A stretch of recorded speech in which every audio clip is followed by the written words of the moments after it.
Hi friends, നമസ്തേ. എല്ലാവർക്കും ശുഭദിനം. ഞാൻ ഇന്ന് ഇവിടെ ഉണ്ടാക്കാൻ പോകുന്നത് ഉൽസി ബീഫ്. അപ്പോൾ എല്ലാവർക്കും ചാനലിലേക്ക് സ്വാഗതം കേട്ടോ. അപ്പോൾ ചാനൽ കാണണം, സബ്സ്ക്രൈബ് ചെയ്യണം, ഷെയർ ചെയ്യാൻ മറക്കരുത് കേട്ടോ. നല്ല നല്ല കമൻറ്റുകൾ അറിയിക്കണം, ലൈക്ക് ചെയ്യണം കേട്ടോ. അപ്പോൾ ലൈഫ് ഓഫ് ഫാമിലിയുടെ ചാനൽ പ്രത്യേകം പറയണു, സബ്സ്ക്രൈബ് ചെയ്യണം, ലൈക്ക് ചെയ്യണം, ഷെയർ ചെയ്യണം, കമൻറ്റ് ചെയ്യണം കേട്ടോ. ഓക്കെ, അപ്പോൾ എല്ലാവർക്കും ഇഷ്ടമാണില്ലേ? ഇന്ന് ഉൽസി ബീഫാണ്. അതൊരു പ്രത്യേക തരം ബീഫ് കറിയാണ്. അതായത് ഇതാ നമുക്ക് കാണാം. ഇന്ന് ഞാൻ അതിൻ്റെ മസാല കാണിച്ചു തരാം കേട്ടോ. ഇത് ശരിക്കും ഉള്ളി കണ്ടോ, പുളി വെള്ളത്തിൽ സോക്ക് ചെയ്തിട്ട് ഇങ്ങനെ അത് വറ്റിച്ചെടുക്കുന്ന ഉള്ളി. ഇതേ ഉള്ളി, വെള്ളുള്ളി, ജിഞ്ചർ ഗാർലിക് കേട്ടോ. പിന്നെ കാന്താരി മുളക്, 2 പച്ചമുളകും ഇട്ടിട്ടുണ്ട്. കാന്താരി കുറവുള്ളൂ, വെള്ള കാന്താരി ഇട്ടണത്. പിന്നെ അതിൽ ചേർക്കുന്നത് ഇതാ കുരുമുളക്, പെപ്പർ കുറച്ചധികം വേണം. പിന്നെ കസ്കസ്, പെരിഞ്ചീരകം, ഗ്രാമ്പൂ, അത് ഗരം മസാല. പിന്നെ ഒരു എക്സ്ട്രാ 2 ഏലക്ക, കുറച്ച് ജാതിപത്രി കേട്ടോ ചേർത്തിരിക്കണത്. ഓക്കെ, പിന്നെ മീറ്റ് മസാല കുറച്ച് മതി, ഗരം മസാല ചേർക്കുന്നുണ്ടല്ലോ. ഇതൊക്കെ ചേർത്തിട്ട് നമ്മൾ ഇപ്പോൾ ഇത് ഒന്ന് വഴറ്റി. പിന്നെ മുളക് പൊടി, ഇത് പുളിയിലാണ് കേട്ടോ സോക്ക് ചെയ്തിട്ട് വേവിച്ചെടുക്കുന്നത്, പുളി വെള്ളത്തിൽ. ഓക്കെ, അതാണ് ഉൽസി ബീഫ്. ടേസ്റ്റാണ് ഇത്. ഉപ്പിട്ടിട്ട് നമുക്ക് ഫ്രിഡ്ജിൽ സൂക്ഷിക്കാം കേട്ടോ, മാസങ്ങളോളം കേടുവരാതിരിക്കും. അതായത് പുളി വെള്ളത്തിൽ സോക്ക് ചെയ്തെടുത്തതാണ്. പിന്നെ ടൊമാറ്റോയുടെ പ്യൂരി ഇതാ അരച്ച് വറ്റിച്ചെടുത്ത് വെച്ചിട്ടുള്ളതാണ് ഫ്രിഡ്ജിൽ. ഞാനത് അതിൽ നിന്ന് കുറച്ച് എടുത്തിട്ടുണ്ട്, അത് വേണം. ഇതാ തേങ്ങ വറുത്തത്. തേങ്ങയിൽ നമ്മൾ അല്പം കുറച്ച് മല്ലിപ്പൊടി മതി, കുറച്ച് ചേർക്കാവൂ. ഇതാ മുളക് പൊടി, കുറച്ച് മല്ലിപ്പൊടി, കുറച്ച് മഞ്ഞൾപ്പൊടിയും ചേർക്കണം. ഉൽസി ബീഫ് നല്ല ടേസ്റ്റ് ആട്ടോ മഞ്ഞൾപ്പൊടി. ഇതിൻ്റെ ഒരു പ്രത്യേകത, ഒരു നുള്ള് കായം ചേർക്കണം. ബീഫ് ഒന്ന് ഒരു നുള്ള്. പിന്നെ നമ്മുടെ കറിവേപ്പിലപ്പൊടി കേട്ടോ.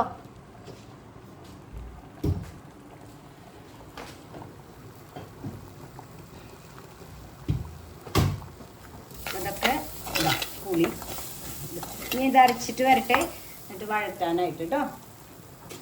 ഇതാ നമ്മുടെ കറിവേപ്പില പൊടി. ഇതാ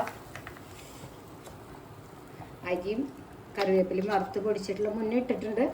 നമുക്ക് 2 സ്പൂൺ ഇടാം, ഫ്ലേവർ കിട്ടും. ഓക്കെ, ഇനി ഇത് കണ്ടോ കുറേ മസാലയല്ലേ. ഇത് നമുക്ക് ബാക്കി വന്നാൽ ഫ്രിഡ്ജിൽ സൂക്ഷിക്കാം കേട്ടോ, ഓണത്തിന് ഉപയോഗിക്കാമല്ലോ. ഇത് അരച്ചു കൊണ്ടുവരട്ടെ.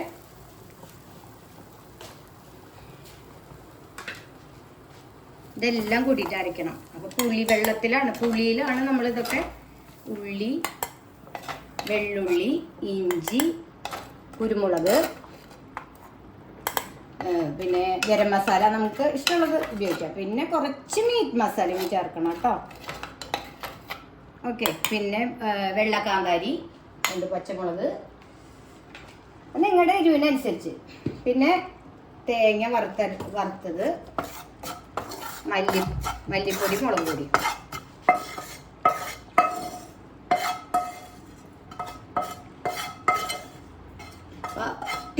നമുക്ക് ധാരാളം 1 കിലോ ഉള്ളി അതൊക്കെ എടുത്തിട്ട് നമുക്ക് ഉണ്ടാക്കി ഇത് പേസ്റ്റ് രൂപത്തിലാക്കി വെക്കാം കേട്ടോ. കുറേ കാലം ഇരിക്കും. കാരണം പുളിയിൽ നമ്മൾ ഇഞ്ചിപ്പുളിയൊക്കെ കുറേ കാലം ഇരിക്കില്ലേ, ഫ്രിഡ്ജിൽ കുറേ സൂക്ഷിക്കാൻ പറ്റും.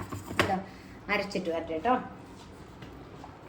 അപ്പോൾ വരും നമുക്ക്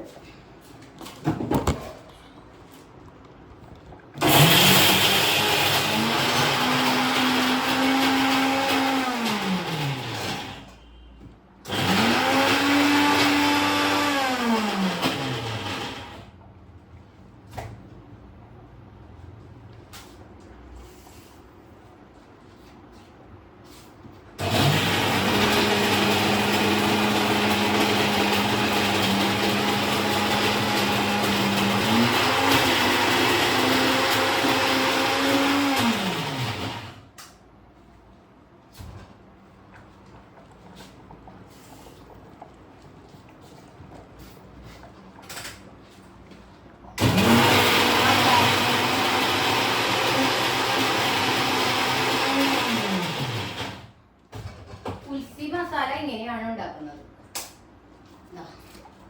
കണ്ടോ? ഇനി അത് കുറച്ച് വെളിച്ചെണ്ണ ഒഴിക്കാം. ഇപ്പോൾ പുളിയും വെള്ളത്തിലൊക്കെ അല്ലേ നമ്മൾ ഉപയോഗിച്ചിരുന്നത്. കണ്ടോ? കുറച്ച്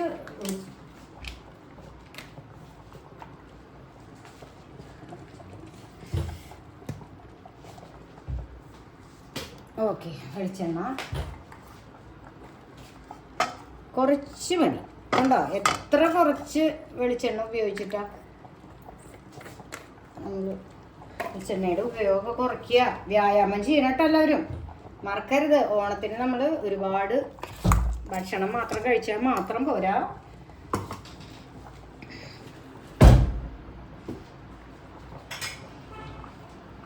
വ്യായാമം ചെയ്യണം.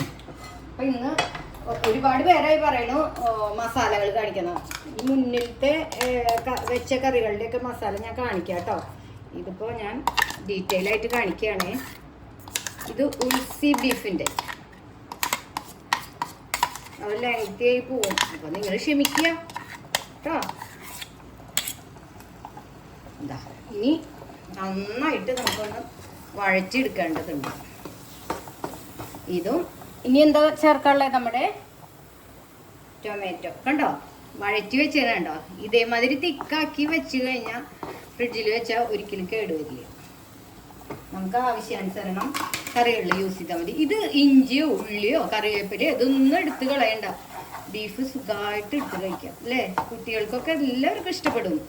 അതായത് ഒരുപാട് ചപ്പും ചവറും പോലെയൊക്കെ കറികളിൽ കിടന്നു കഴിഞ്ഞാൽ ഇഷ്ടമല്ല. കറിവേപ്പിലൊക്കെ നമ്മൾ കളയല്ലേ ചെയ്യുക. ഇത് ശരിക്കും ശരീരത്തിൽ ഉപയോഗപ്രദമാകും, കഴിക്കാൻ പറ്റും അല്ലേ? കറിവേപ്പിലേക്കൊക്കെ ഒരുപാട് ഔഷധ ഗുണമുണ്ടെന്നല്ലേ പറയാം. കയറി നരയ്ക്കൊന്നുമില്ല ദിവസവും കഴിച്ചാൽ. പിന്നെ പ്രമേഹത്തെയൊക്കെ ഒരുപാട് നിയന്ത്രിക്കുന്നത് പറയുന്നത് കേട്ടിട്ട് അറിയില്ല. അപ്പം നിങ്ങൾ ഇങ്ങനെ ഇത് പുളിട്ടോ ഇതാ നമ്മൾ സാമ്പാറിലൊക്കെ പിഴിയുന്ന പുളിയിലാണ് കേട്ടോ ഇത് ഉള്ളിയും ഇതൊക്കെ വേവിച്ചെടുത്തത്.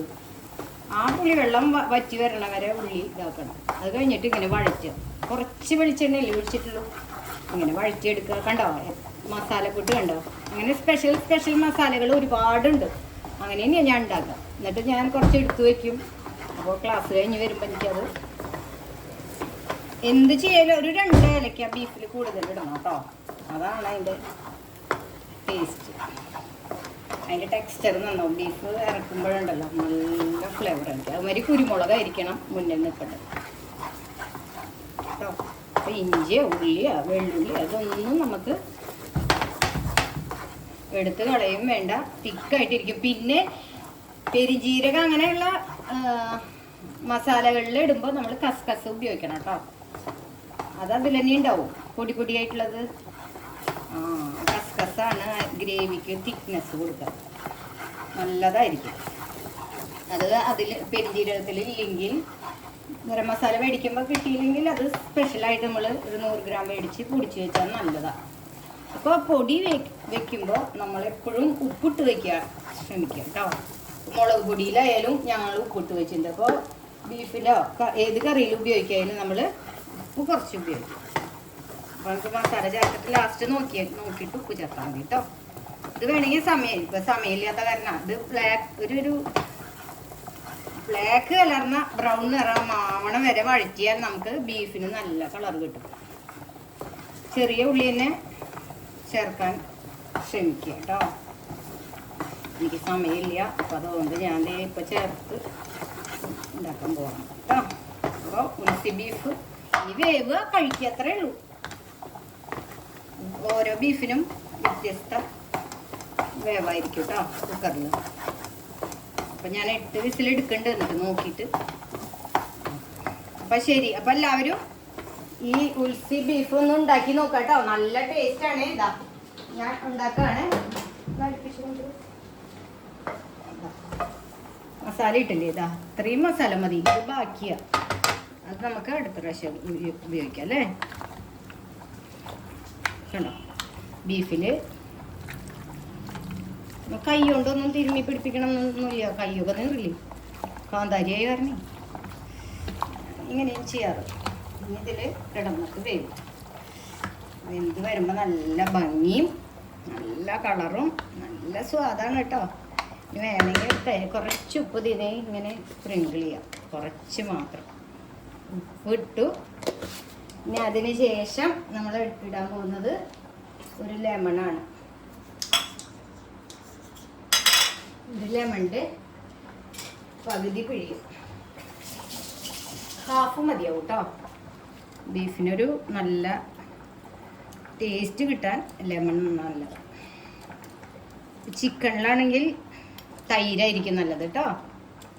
അപ്പോൾ ഉൽസി ബീഫ് ഇതിലെന്തെങ്കിലും നിങ്ങൾ അങ്ങനെ സ്പെഷ്യലായിട്ട് വേറെ വേറെ വേറെ കിടക്കണില്ലല്ലോ. ഇത് വെന്ത് വരുമ്പോഴും അങ്ങനെ തന്നെ നല്ല ടേസ്റ്റ് ഉണ്ടാവും കേട്ടോ. നല്ല ലുക്കാവും. ഇതിൻ്റെ കളറൊക്കെ മാറി നല്ല ഗോൾഡൻ ബ്രൗൺ കളറ്. ഓക്കെ, അത് വേവിക്കട്ടെ. അപ്പോൾ എല്ലാവർക്കും ബായ്. അപ്പോൾ എല്ലാവരും ചാനൽ കാണുക, സബ്സ്ക്രൈബ് ചെയ്യുക, ഷെയർ ചെയ്യുക, ലൈക്ക് ചെയ്യുക, കമൻറ്റ് ചെയ്യുക. ഇനി നിങ്ങളുടെ അഭിപ്രായങ്ങളൊക്കെ നന്നായിട്ട് അറിയിക്കാം കേട്ടോ. ബൈ. ശുഭ